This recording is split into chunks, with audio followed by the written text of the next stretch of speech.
Welcome to the July 2021 episode of the Family Tree Magazine podcast. I'm Louise Cooke.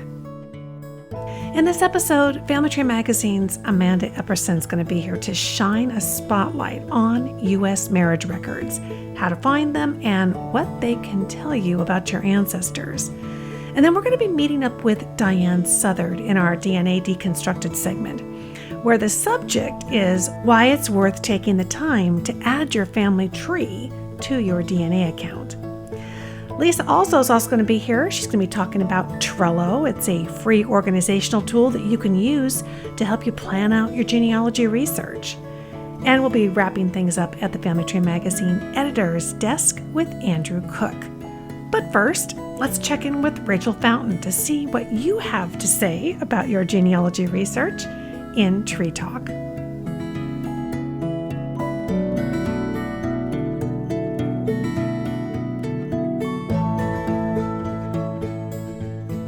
Marriage records are essential to genealogical research. Not only do they document the union of our ancestors, but they sometimes include women's maiden names and other hard-to-find information. Well, Family Tree Magazine new media editor Rachel Fountain has been on social media learning more about what you guys think about marriage records, and she's here to tell us about it. Hi, Rachel. Hi, Lisa. Thanks for having me. Always good to have you here on the Tree Talk segment. Let's ask this question because it's an interesting one. You were talking to folks about marriage records. It's a bit of a theme for us today in this episode. What were you asking people about it? So we went on to Facebook and Twitter, and we asked our followers, how old is the oldest marriage record you found in your research? And we got several responses from all different times and all different places. I'm scrolling through now, and I see 1782 Berlin. I see 1649 Quebec, Canada. 1479 in Oxfordshire, England. So just a ton of amazing responses. And one that's sticking out to me, our follower Angie, she said the oldest marriage record she'd found was from the 1400s in England, and she had access to the original marriage records on vellum, which would be amazing. For those that don't know, vellum is a type of parchment made from prepared calf skin. So to have access to that original record must have been incredible. Oh, absolutely.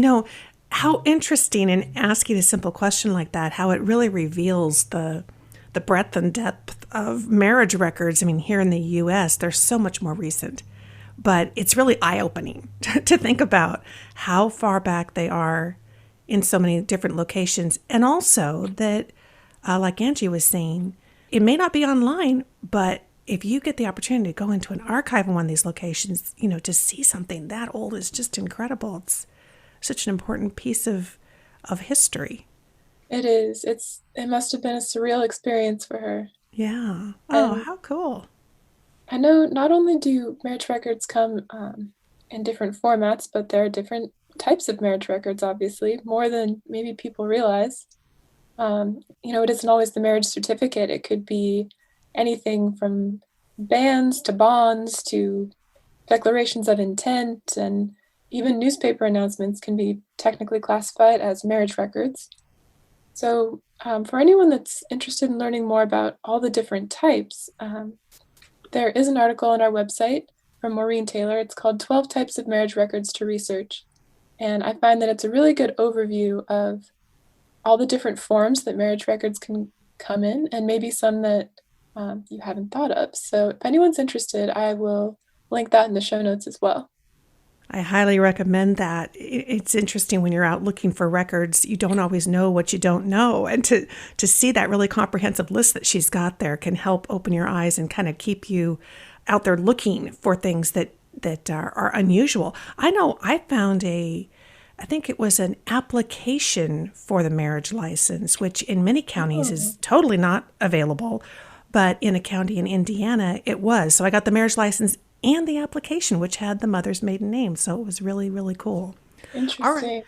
Well, we'll have a link to that article in the show notes. Super helpful. Thank you, Lisa.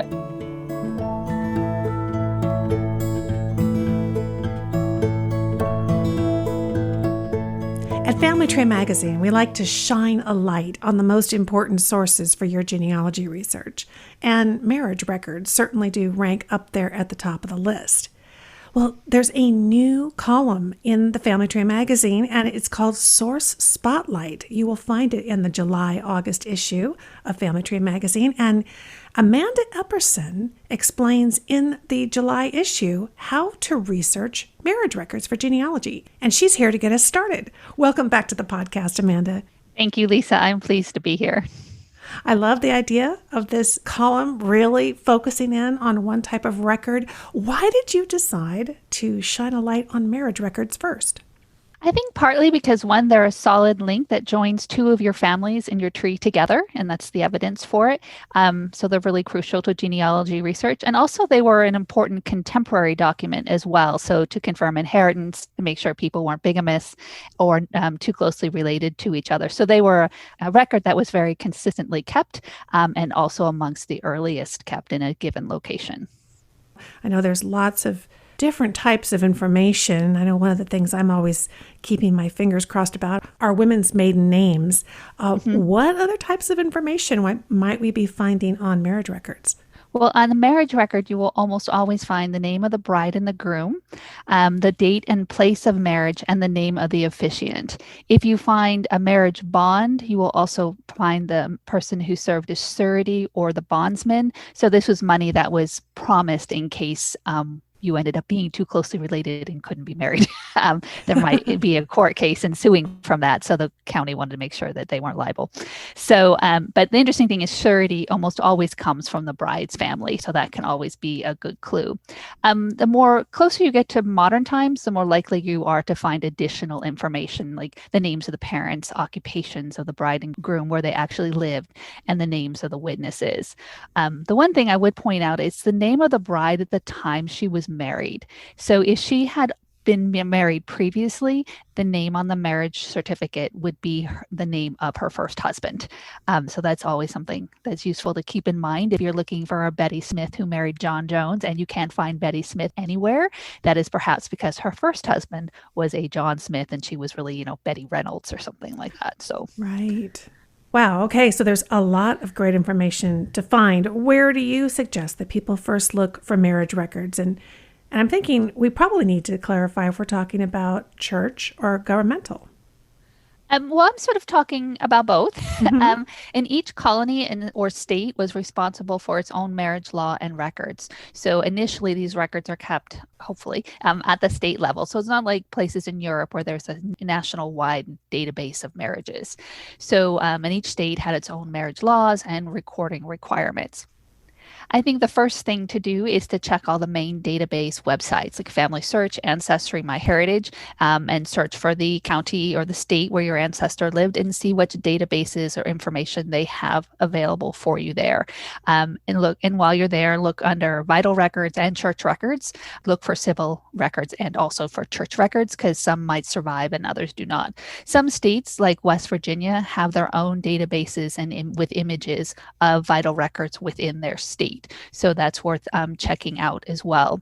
Another path to take is to look for published transcriptions. Sometimes even I find it easier to flip through a book than to search a database or go through microfilm. So you can find them in these various places. If it's a more recent marriage, you may have to go directly to the state to get and pay for a transcription or an account of this marriage. And you can always find more information on how to look for these marriage records or any kind of record at the Family Tree Magazine state guides. We have guides for each state that are on our website or in the vital records section of our website for more information. Those are all great ideas. I know sometimes, though, people do run into frustrations and challenges. Maybe talk about some of the ways that people can overcome some of those frustrations when you're trying to find marriage records. So I can think of three. The first one is that in U.S. records, second marriages usually are not indicated. So as I've said, the woman is named, her name in those records is her first husband's name. And you quite often, particularly if this is a young woman who hadn't had the chance to have children with her first husband yet, this is very hard to tell. You can't tell from census records or from other records. So you just sort of have to guess. Like, I'm not finding her as Betty Smith, so maybe this is a second marriage. Another huge problem is that the records no longer exist, either because they come from a burned county, the records were flooded, or somehow the records were destroyed, or just as bad is they were never created or it was never returned to the courthouse. So the marriage actually happened. The minister might have a record of it, but his book got lost before he could get to the courthouse, or maybe the clerk skipped that entry. So there's, as my grandfather was fond of saying, there's many a slit between the cup and the lip, and you might not really get what you planned. The third thing I think can be a problem is poor indexing. Then, someone can't read the names, or they're not familiar with the names in a community. So mostly that you're not looking for the name, how it is included in that index. So you're looking for Smith with an I and it's indexed as Smith with a Y and an E. So, it just wouldn't turn up. Wow, those are all great suggestions. And, that's the opportunity that this column really gives you, doesn't it, to really dig into one record set and highlight it. We talked a little bit about why you selected marriage records. What can we look forward to in future Source Spotlight columns? Well, we're continuing on this vital records theme for the next two source spotlights. So we'll be doing one on death records and the next one on birth records to sort of complete the triumvirate of the big three vital records. And we focused on these and have created this new column because we really wanted to have a dedicated space in the magazine which focused on records. And this is really important for both experienced researchers who may need a reminder and beginning researchers who may need more instruction and guidance on what to look for. And longtime readers of the magazine may remember our record workbooks, and the Source Spotlight will have a similar focus. And we really hope that these columns will help researchers in getting all the information they can from a record so they can continue on with a successful research project. Well, I'm sure it will. Those of you listening, you can find the Source Spotlight column on marriage records that Amanda's been telling us about in the July-August issue of Family Tree Magazine. And Family Tree Magazine Premium subscribers can also find that article online. So I will have a link to the issue and to the article in the show notes for this July 2021 episode. Wonderful to talk to you about marriage records. I look forward to future record collections in your Source Spotlight. Thanks so much, Amanda. Thank you, Lisa.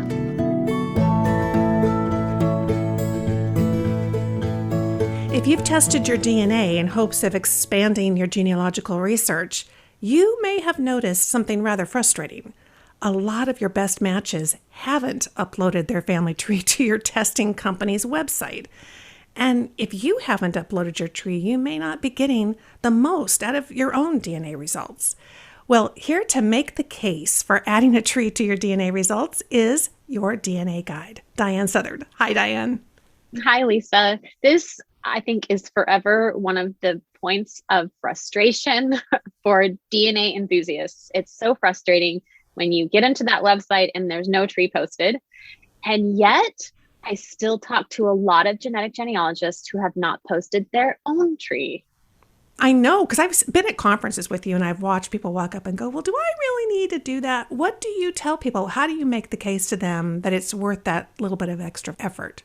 Yeah, well, I think number one is I try to alleviate any concerns they have. Like a lot of people who are working on a particular line, they don't want that information out there because their tree contains their guesses or their research, right? And they haven't verified it and they don't want to put it out into the world for other people to criticize.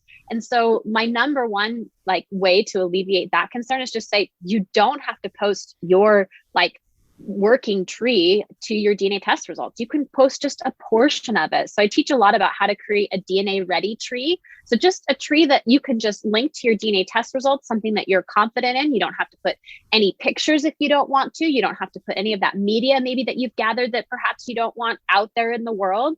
You have to have something though. And that's, I guess that was your actual question was, why do we need to do this? Number one is I feel like it helps other people do the work for you. So, for example, right now we're in the middle of summer, and I know a lot of you have had to put down your genealogical efforts to do some gardening or maybe chase some grandkids, or you do a lot of other things in the summer. But there are a few people who now have more time right now, this week, than they've had before. And they're going to sit down and they're going to start doing their genealogy. And when they do, and they see you as the DNA match and you don't have a tree, they're going to get that familiar frustration. And maybe they're going to reach out to you and say, hey, do you want to share information?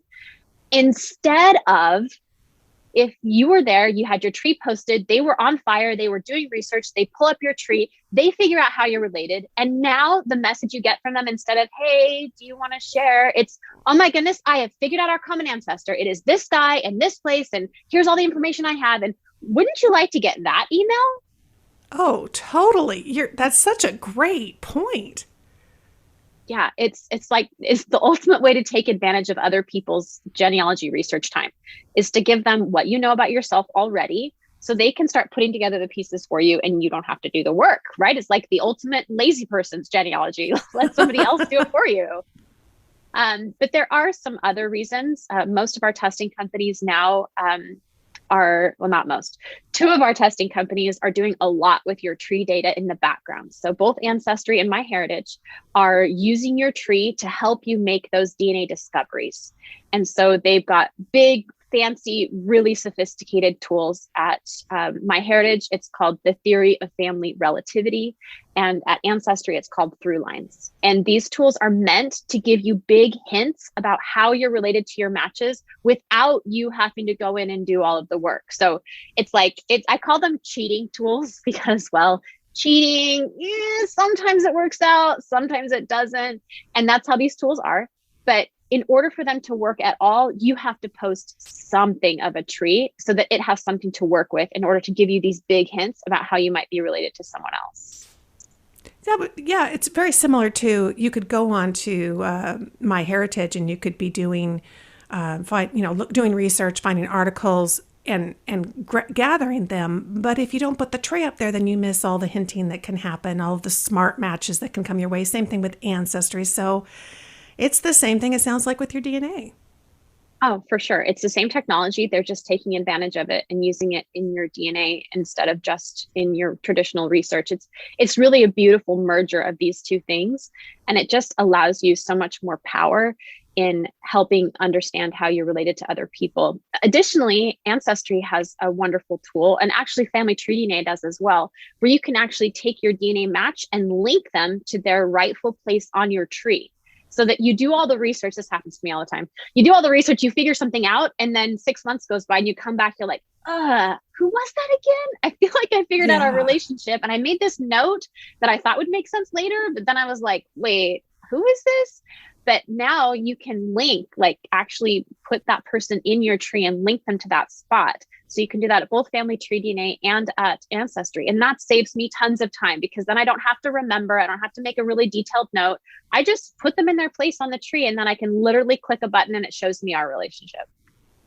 And exactly. And as you said, you might have a tree where you're doing all kinds of different things on there, but a lot of people don't realize you can have more than one tree on a website like Ancestry. So you could make the DNA ready tree separate and have all this stuff happening over there without having the full tree doing all of that.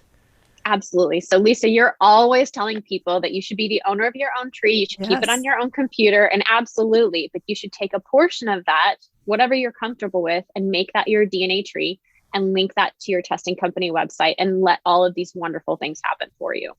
Now, a lot of people have tested with Family Tree DNA. What's the situation with there? How is it different from, let's say, MyHeritage or Ancestry? Right. So they just don't have that fancy hinting service that those two other companies have. It's really just your tree exists in isolation in their system. You can, like I said, link your actual DNA matches to your tree if you know how they're related to you, but there's no interconnectivity. You can do surname searches and things like that, but it's not nearly as sophisticated as the other companies, but still certainly valuable to see a match, be able to pull up their tree, browse it, look through it, see if you can find the connection on your own. Right. So more of a reference for you and your matches, because there are no records for it to connect with it as well. Wow. Okay. Well, it sounds like definitely it's worth the effort, particularly as you said, because of all of the extra work that can be done on your behalf that you don't have to do necessarily, or at least it speeds it up. That's right. Yeah. Wonderful. Well, I know that you wrote about this. The article over on familytreemagazine.com is the case for adding a tree to your DNA results. So we'll have a link in the show notes for that. All right, everybody's got a job to do until we hear from you next month. Thanks so much, Diane. That's right. Do your homework and we'll talk to you next month.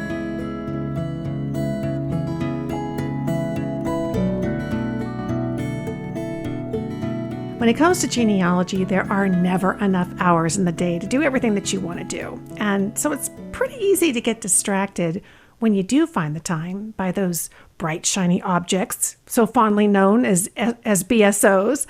So what's a family historian to do to kind of try to stay on track?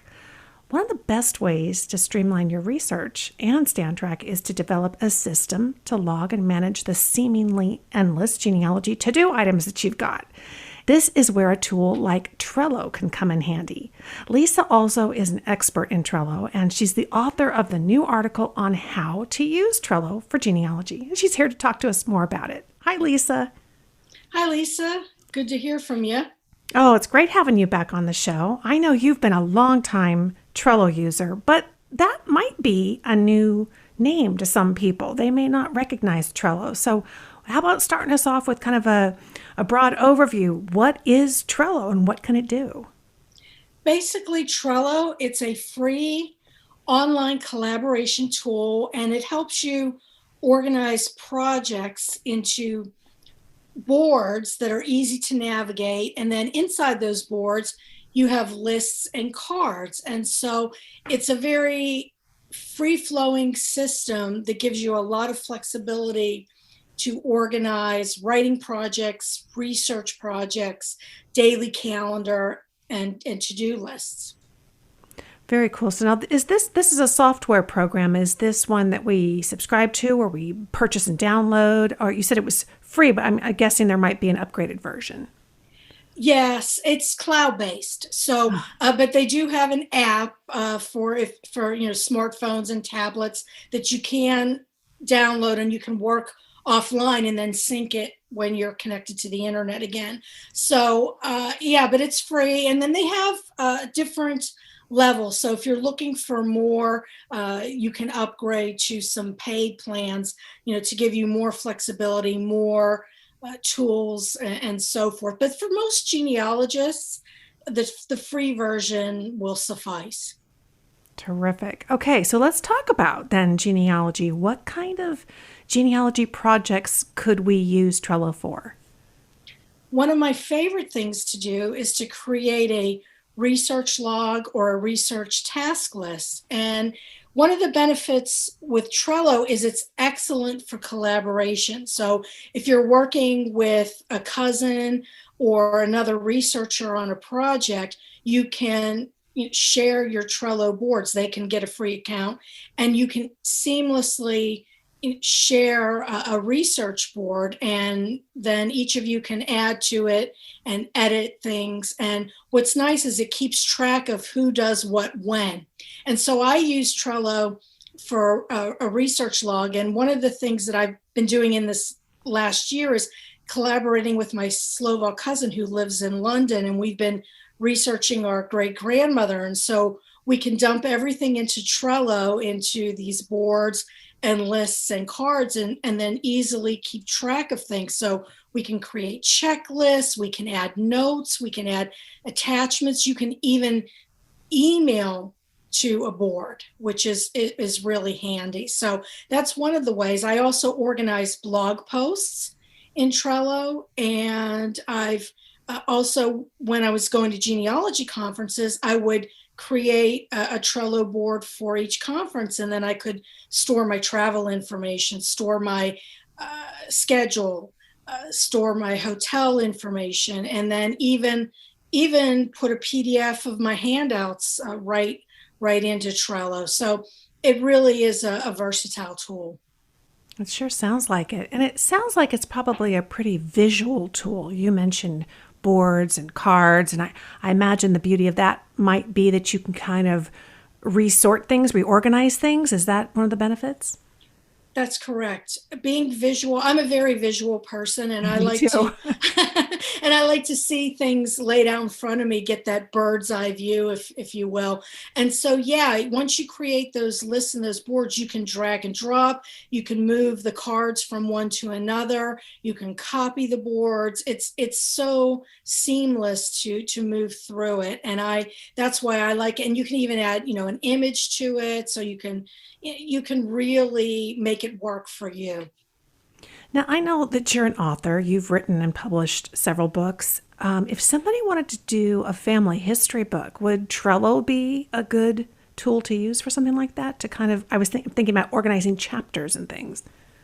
Trello would work for that. You can certainly set up boards. In fact, I'm actually working on a book project now, and I find it easy to organize the chapters, also set myself goals like due dates, and then I can color code that with labels.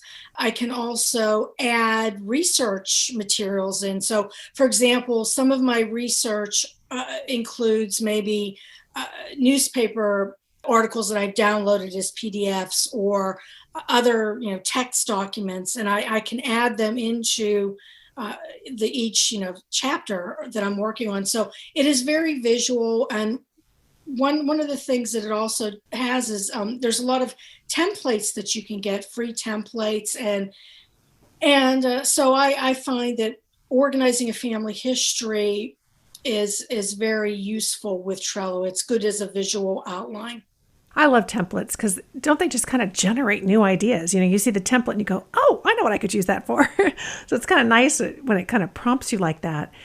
I'm thinking about you're putting things in. You were talking about being able to import things in, email things in.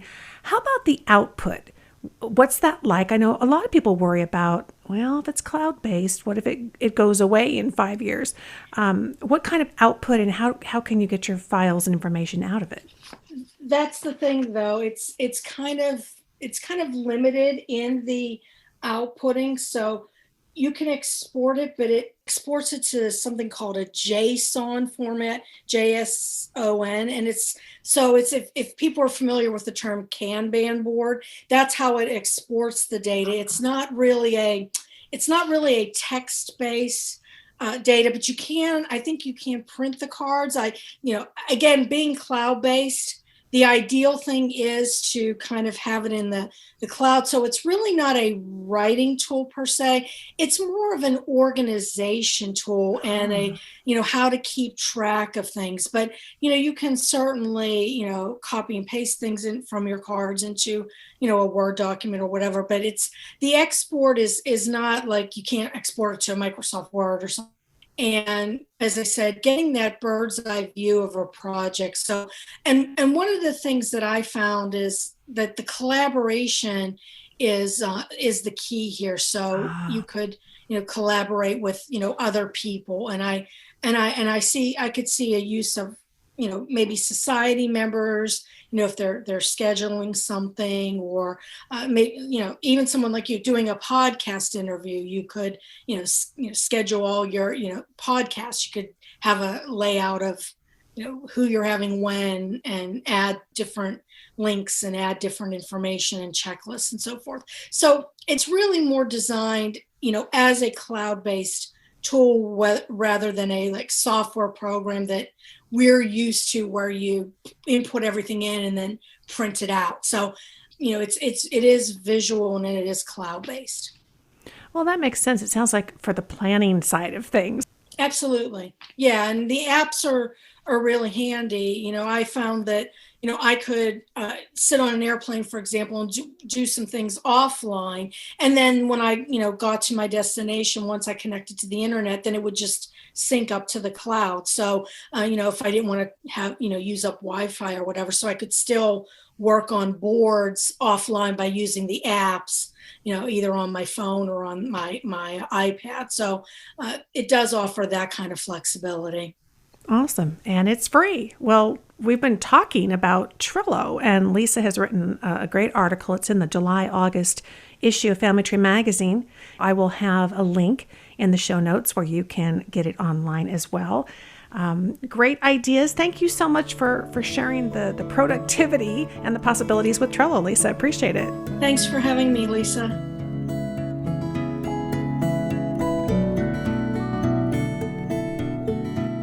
Before we wrap up this July 2021 episode, let's swing by the editor's desk. And there we find Andrew Cooke. He is the editor of Family Tree Magazine. Hi, Andrew. Hi, Lisa. Hey, we got a chance in this episode to talk to Amanda about that new Source Spotlight column, which sounds great. It's going to be coming up in the July-August issue. So how about you giving us a preview of what else we can look forward to in that issue? Yeah, we are really excited about that new column. And it's just one of our great columns. Another one, Lisa's Picks, a great column. Thank you. We have. But yeah, this July-August issue is all about online research. So our cover story is our annual list of the 101 best genealogy websites. And I know Courtney was on last episode to talk about the online version of that list. The print list it's a beautifully designed 10-page feature. It's got all 101 listings with a little factoid about each. And other articles in the issue include a tutorial for how to use Trello for your genealogy research, a very useful organization tool.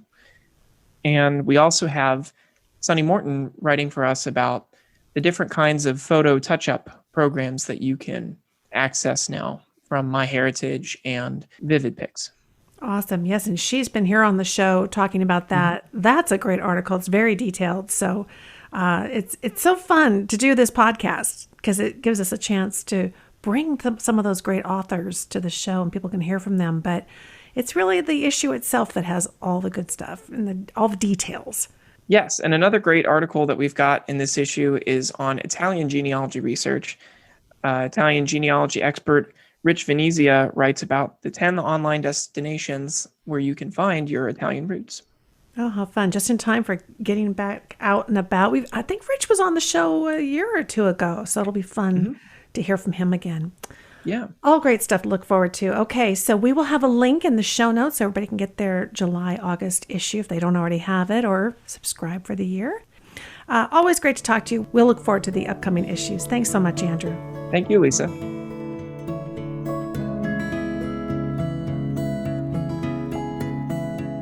I sure hope that you've enjoyed this episode of the Family Tree Magazine podcast, the show from America's #1 genealogy magazine. And if you did enjoy it, how about heading to the ratings and reviews section in your podcast app and give us a quick review. Let other genealogists know what you enjoy about the show. Your reviews are key to helping others find the show and give it a listen. So thank you so much for doing that. And as always, I'm going to have links on the show notes webpage to everything that we talked about in this episode. You can find the show notes at familytreemagazine.com/podcast. And while you're at the website, it sure makes sense to go ahead and sign up for our free Genealogy Insider newsletter. To do that, it's really easy. Just head down to the bottom of the website page, whatever page you're on, and click on the link for Family Tree newsletters. Thanks again for joining me today. I'm Louise Cooke, and you can visit me over at my website, genealogygems.com. Here in your podcast app, do a quick search on Genealogy Gems and add the Genealogy Gems podcast to your podcast queue. And you can always find me over at YouTube as well. So until next time, have fun climbing your family tree.